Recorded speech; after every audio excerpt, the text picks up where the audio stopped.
دوستو، جب دنیا ظلم میں ڈوبی تھی، جب غلاموں کو انسان نہیں سمجھا جاتا تھا، تب ایک حبشی غلام نے اعلان کیا، احد احد، وہ ایک ہے، وہ ایک ہے۔ جسم پر کوڑے برس رہے تھے مگر زبان پر عشق الہی اور وفاداری مصطفیٰ صلی اللہ علیہ وسلم کا نعرہ تھا۔ یہ تھے بلال بن رباح رضی اللہ تعالی عنہ۔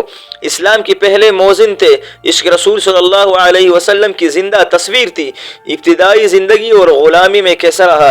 بلال حبشہ سے تعلق رکھتے تھے، مکہ میں غلام بنا دیے گئے۔ مالک تھا امیہ بن خلف، سخت ترین دشمنان اسلام میں شمار ہوتا تھا۔ جب بلال رضی اللہ تعالیٰ عنہ نے اسلام قبول کیا تو امیہ نے بدترین تشدد کیا۔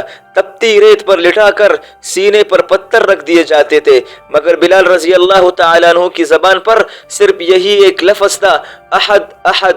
حضرت ابوبکر رضی اللہ تعالیٰ عنہ کا فدیہ دے کر آزاد کرانا۔ ایک دن حضرت ابوبکر رضی اللہ تعالیٰ عنہ گزرے، بلال رضی اللہ تعالیٰ عنہ کو دیکھا تو دل تڑپ گیا۔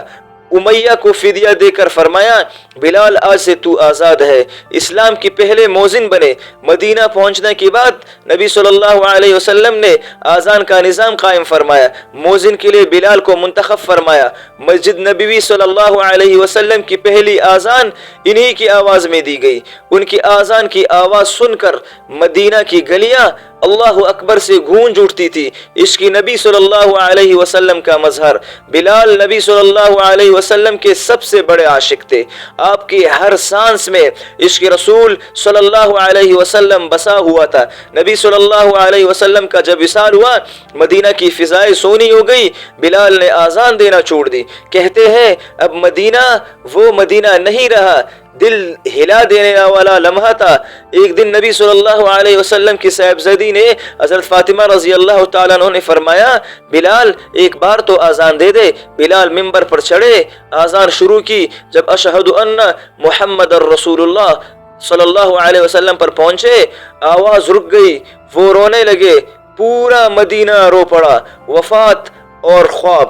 حضرت بلال رضی اللہ تعالیٰ عنہ بعد میں شام چلے گئے۔ وفات کے وقت کہہ رہے تھے، عندما نلقی الاحبہ محمدا وصحبہ، کل اپنے محبوب محمد صلی اللہ علیہ وسلم اور ان کے ساتھیوں سے ملاقات ہوگی۔ بلال نے ہمیں عشق سکھایا۔ دوستو، صبر، وفا اور آذان کے ذریعے دنیا کو بیدار کرنے کا فن سکھایا، اور سچے عاشق تھے جو دھڑکنوں میں رسول اللہ صلی اللہ علیہ وسلم کا نام لے کر جیتے تھے۔ اللہم ارزقنا حبک وحب نبیک محمد صلی اللہ علیہ وسلم وحب من یحبہ۔ یا اللہ ہمیں بھی ویسا ہی عشق دے جیسا بلال کے دل میں تھا۔